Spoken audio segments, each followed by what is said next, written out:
Небольшая кофейня на углу узкой улочки была полна жизни.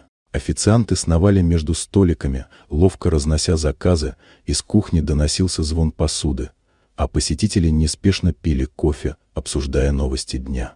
Воздух был наполнен ароматом свежеиспеченного хлеба и ванили, создавая уютную атмосферу.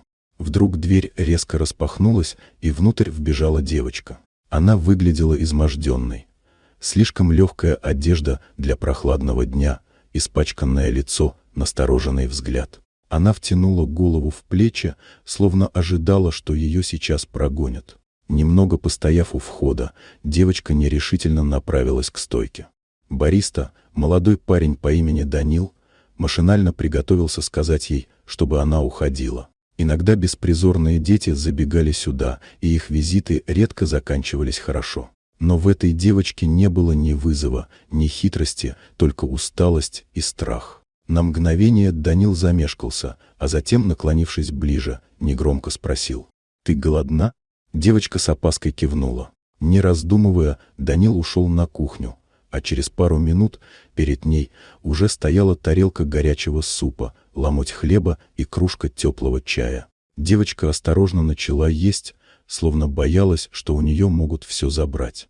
Из дальнего угла за этим молча наблюдал хозяин кафе, человек строгий, привыкший считать каждую потраченную копейку. Он не любил излишней жалости и не поощрял подобные поступки. Но глядя на девочку, которая с благодарностью, но сдержанно доедала ужин, и на официанта, наблюдающего за ней с теплой улыбкой, он почувствовал что-то странное.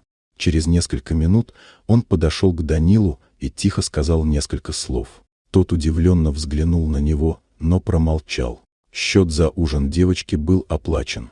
На следующий день, когда Данил пришел на работу, хозяин вызвал его к себе. Он ожидал выговора, но услышал совсем другое. Его назначили администратором. Данил был ошеломлен. Обычный поступок, простое проявление доброты и такой неожиданный результат. Он осознал, что даже маленький акт сострадания может изменить не только чужую судьбу, но и твою собственную. Вот такая удивительная история. Дорогие друзья, если вам понравилось видео, поставьте лайк, а также подписывайтесь на канал, впереди еще много интересного.